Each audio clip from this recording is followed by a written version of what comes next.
పని ఉందా పెట్టుకొని పంచాయతీ మొదట్లో ఉన్నాడు కాబట్టి పేషెంట్ నువ్వు లక్ష్మణ మీరు వెళ్ళి సాయంత్రం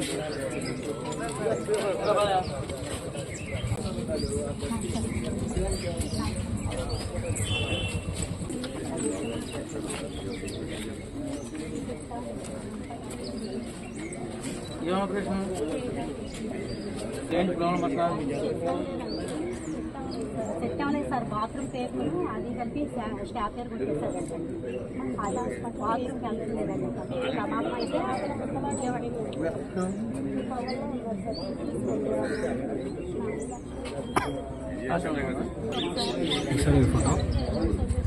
డాక్టర్ కలుపు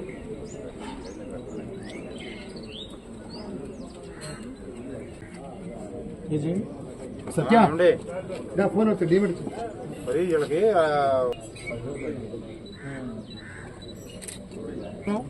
ఆహారం పేగల ముడిసిపోయింది. ఆ సర్జరీ చేస్తే బాగానే ఉంటుందని చెప్పారండి. ఏమండి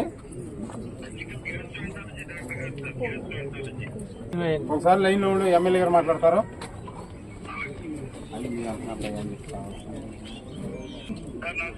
నమస్తే డాక్టర్ గారు, మా కోవల్లో ఒక అతనికి సర్జరీ చేశాడు. ఆ సర్జరీ సక్సెస్ కాలా, అది క్రిటికల్ అయింది. ఇప్పుడు డాక్టర్ని అడుగుతుంటే నేనేమన్నా నా జీతం నుంచి చేపించాలా అంటున్నాడు. మరి మనం సర్జరీ చేసినప్పుడు ఆ సర్జరీ ఫెయిల్ అయినప్పుడు ఆ పేషెంట్ పేదవాళ్ళు అయినప్పుడు ఇబ్బంది పడుతున్నప్పుడు మానవతా ధర్మంతో మీ యాజమాన్యం కానీ వాళ్ళు కానీ వీళ్ళ కుటుంబానికి న్యాయం చేయాలి కదా, అతను బతికించడానికి ప్రయత్నం చేయాలి కదా. సీఓ గారు నమస్కారం. గురిపర్తి గోపి అనే జందులూరు మండలం కోవల గ్రామస్తు. ఇతనికి సర్జరీ చేశారు మన హాస్పిటల్లో. ఆహారం సరిగ్గా తీసుకోలేకపోతున్నాడు, పేగు సన్నగా ఉందని చెప్పి ఆరోగ్యశ్రీలో హ్యాండిల్ చేశారట. అదేమైందంటే సర్జరీ ఫెయిల్ అయింది. ఇప్పుడు వీళ్ళకి అసలు ఏమీ తెలియదు. ఆడ మదర్ కాళ్ళకి ఈ పేకి ఆ పేకి కలిపి క్లిప్ వేసేసాడంటే అండి ఇబ్బంది అయిపోయింది, ఇట్లా ప్రమాదం అయిపోయింది. మళ్ళీ వెళ్ళాము, నా జీతం నుంచి నేనేమైనా ఇవ్వాలా, నేనేం చేయను అని ఆయన మాట్లాడుతున్నాడని నా దగ్గరికి వచ్చారు. వీళ్ళు మళ్ళీ ఇది కాకోకుండా మణిపాల్కి వెళ్ళారు. వీళ్ళు మణిపాల్కి వెళ్తే 4 లక్షల దాకా ఖర్చు పెట్టారు. ఇప్పుడు ఇంకా రికవరీ పూర్తిగా రాలా. కొద్దిగా మీరు ఆ పేషెంట్ని మన హాస్పిటల్కి పంపిస్తాను, మీరు ఎగ్జామిన్ చేసి డాక్టర్తో మాట్లాడి యాజమాన్యంతో మాట్లాడి ఈ కుటుంబాన్ని ఏ విధంగా ఆదుకోవాలి, ఆయన ఎట్లా బతికించాలనేది మీరు ప్లాన్ చేయండి. మళ్ళీ మీరు నేను ఎక్కడ గొడవపడడం ఇది ఈ పేషెంట్ గురించి. నాకేమో ఇటువంటి విషయాలు తెలిస్తే నేను సరిపెట్టుకోలేను. ఇప్పుడు 4 లక్షలు మణిపాల్లో అయింది.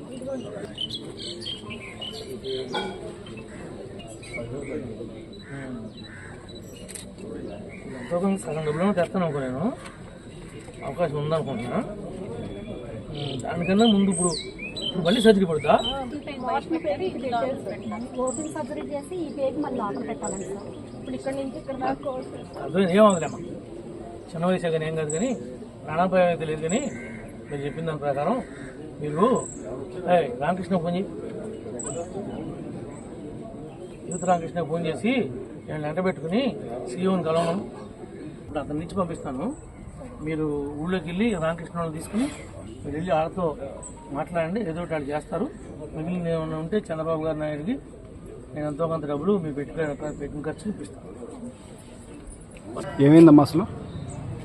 ఆహారం పేరు ముడిసిపోయిందని ఆశ్రమ హాస్పిటల్లో ఆపరేషన్ చేపిస్తే అది సెట్ అవ్వలేదండి. సెట్ అవ్వకపోతే 15 రోజుల దాకా అక్కడే ఉన్నామండి. ఇంకా పేగులు కదలకి రాలా వస్తుందని మెడిసిన్ ఎక్కువ పంపిస్తారండి. అక్కడ మేము ఉండమండి, మేము వెళ్ళిపోతామని చెప్తే బయటికి పంపించేశారండి. మణిపాల్ హాస్పిటల్ తీసుకెళ్ళిపోమన్నారండి. అక్కడి నుంచి మణిపాల్ హాస్పిటల్ వెళ్ళిపోయామండి. మణిపాల్ హాస్పిటల్ వెళ్ళిపోతే అక్కడ 18 రోజులు అక్కడే ఉన్నామండి. ఆపరేషన్ చేశారు మళ్ళీ అమ్మటే. చేస్తే పేగులన్నీ లోపల ముద్దలాగా అయిపోయినాయి, మెడిసిన్ ఎక్కువ పంపించేశారు. అందుకని ఇలా ఉన్నది చేసి తాగి నా పరంగా అయితే చేశాను, మరి పిల్లోడికి ఎలా ఉంటుందో తెలియదు అని చెప్పారండి. సర్జరీ చేశాక కూడా మోషన్ పేగి బయటికి పెట్టారండి. బయటికి పెట్టాక మళ్ళీ 3 నెలలు పోయాక మళ్ళీ కొంచెం కోలుకున్నాక మళ్ళీ చేస్తామన్నారండి. శ్రీనివాస్ గారి దగ్గరికి వెళ్ళి అడుగుతుంటే ఆయనేమో సీరియస్ గా నా శాలరీలో కట్ చేయమా, నా శాలరీలో తీసేమ్మా, డబ్బులు లేని వాళ్ళ చేసి పెట్టుకుంటారా, పెట్టుకోండి అని అడుగుతున్నాడండి. ఏం చేయాలో తెలియక అప్పుడు ఇక్కడికి వచ్చేవాడు. ఎమ్మెల్యే గారు ఎమ్మెల్యే గారు ఏమన్నారమ్మా సార్? ఆయన నేను కనుక్కుంటాను వాళ్ళకి ఫోన్లు చేసి మాట్లాడారండి. ఎవరి దగ్గరికి వెళ్ళినా ఎవరు పట్టించుకోలేదండి. సార్ చూసి అన్ని నేను చేస్తాను, నా పరంగా నాకు 5 మటుకు నేను చేస్తాను అని చెప్పారండి. చెప్పలేదు.